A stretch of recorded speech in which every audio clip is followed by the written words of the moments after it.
Bom, pessoal, dando continuidade aí, então, o que eu acho que o Enem deveria ter cobrado nessa questão, né? Não a visualização dele desdobrado, embora seja interessante, mas acaba confundindo muito, né? Por a gente observar e achar que é um arco aí de 90 graus. E sim, dizer que a gente deslocou aqui, acabou ficando branco só no pedaço aqui do arco, vamos dizer assim, que interessa, né? Mas toda essa parte seria cortada fora, inclusive essa asa deltinha que sobrou aqui, né? Na minha opinião, se conforme a descrição da questão, né, resolvi no vídeo anterior aqui, conforme a descrição da questão, a gente tinha o centro de uma circunferência, vamos dizer assim, essa medida medisse K, né, 4K, para ficar mais fácil, 4K, do ponto vermelho até o vértice mediria K, e o raio aí da circunferência seria 2K. Para simplificar, vamos fazer com o K valendo 1, tá? Mas isso vale, né, em termos de semelhança de triângulos, semelhança de figuras em geral, proporção aí de figuras, valeria para qualquer valor, não só para o 4, né? 4K, seja lá qual for, seja K uma constante. Então aqui vai, mas vamos fazer aí para o mais simples. Aqui vale 4, consequentemente aqui assim vale 1, né? O restante ali vale 3, mas isso não interessa muito.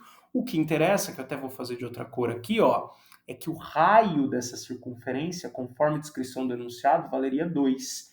E aqui também valeria 2. Consequentemente, isso daria para a gente aí alguns triângulos no qual a gente poderia trabalhar utilizando lei dos senos, tá? Vai dar um ângulo quebrado. Então o Enem poderia ter pensado aí, na minha opinião, né, a banca examinadora poderia ter pensado numa situação que não desse um ângulo quebrado, que desse um arco notável, né, mudariam aí os valores, mas se ele desse esse dado no enunciado, daria para fazer, inclusive com esses valores aqui. Eu vou reproduzir, pode ser o triângulo de cima ou de baixo, eu vou reproduzir o de baixo, vou fazer do lado de cá para conseguir equacionar aqui, não precisa fazer mais de um slide. Então eu vou reproduzir ele aqui um pouquinho maior, para a gente visualizar um pouco melhor, né, essa situação aí.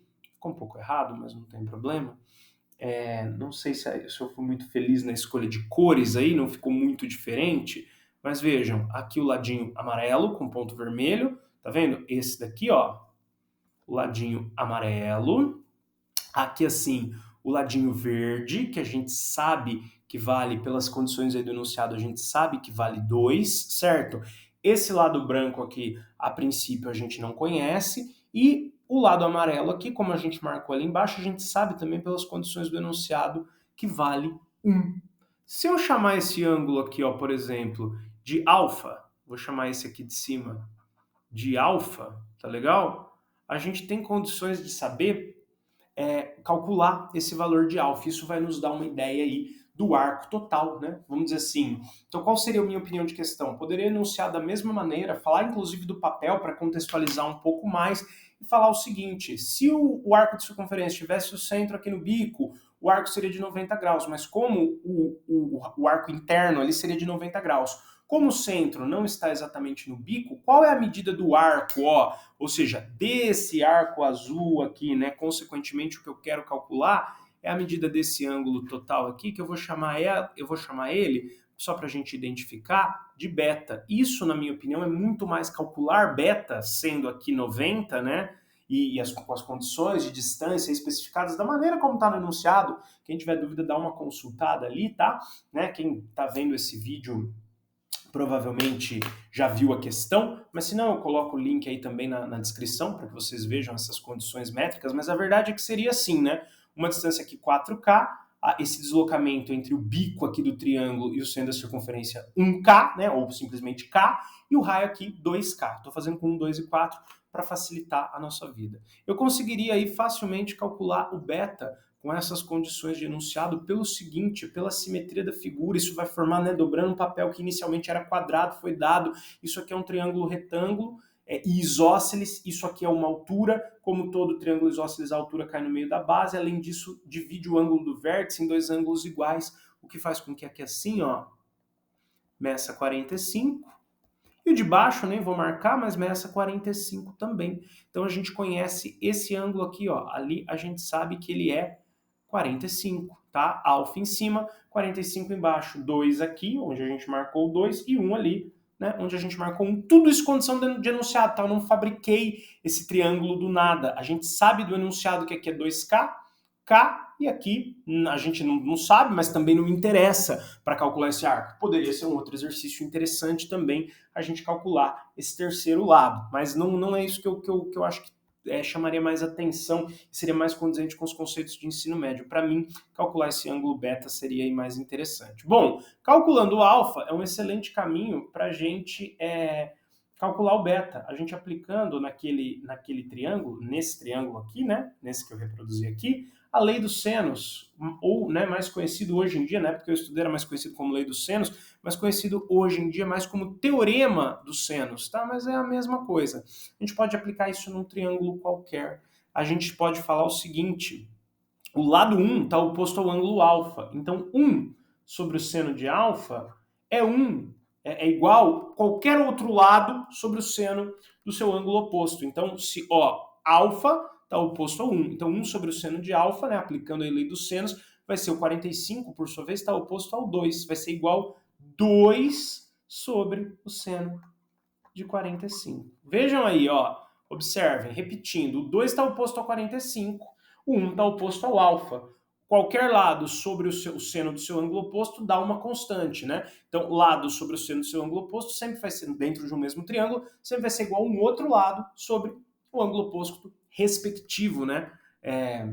Respectivamente oposto a esse outro lado. Com isso a gente calcula o seno de alfa e consegue aí calcular o alfa, tá? Basta aí fazer algumas manipulações. Então 1 sobre seno alfa é igual a 2 sobre o seno de 45, que é a raiz de 2 sobre 2, tá? Multiplicando aí em cruz, a fração sobe multiplicando 1, então fica a raiz de 2 sobre 2, e o seno aí passa multiplicando o outro 2, vai dar 2 seno alfa, tá? Não reparem não que cada hora eu faço 2 de um jeito.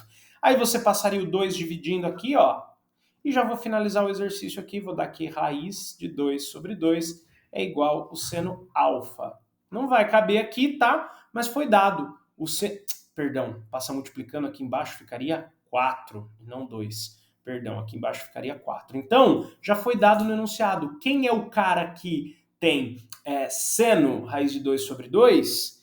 É esse cara quebrado aqui, ó. O seno dele é raiz de 2 sobre 2. Então, desculpa, raiz de 2 sobre 4. O seno desse cara quebrado é raiz de 2 sobre 4. A gente achou que o seno alfa é raiz de 2 sobre 4. O alfa, pelas condições da figura, é um ângulo agudo. Então a gente já pode escrever, vou escrever aqui porque não coube ali, tá? Então vou pôr um asteriscozinho aqui, porque não vai caber aqui. A gente põe um asteriscozinho aqui.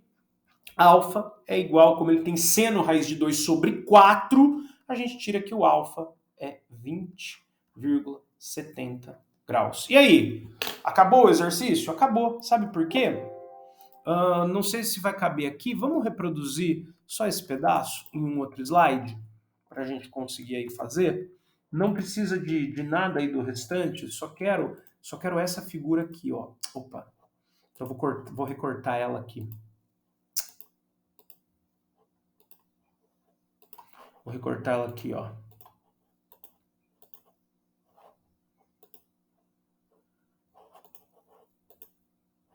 Mas peraí que assim não vai dar certo. Vou só recortar essa figura, a gente faz, agora que a gente já conhece o alfa, a gente faz nela mesmo, tá? Então aqui, agora sim, recortando aqui, a gente tirou o valor de alfa, então a gente consegue fazer aí todo o restante do exercício, nesse slide aqui, ó. Agora a gente consegue fazer o restante aí. Deixa eu reproduzir esse triângulo maior, agora de uma cor só, tá? Só tô aí ampliando, só tô aí ampliando o desenho. Vou fazer ele aqui, ó, fiz um risco errado aí, não tem problema não. Vou fazer ele aqui, ó.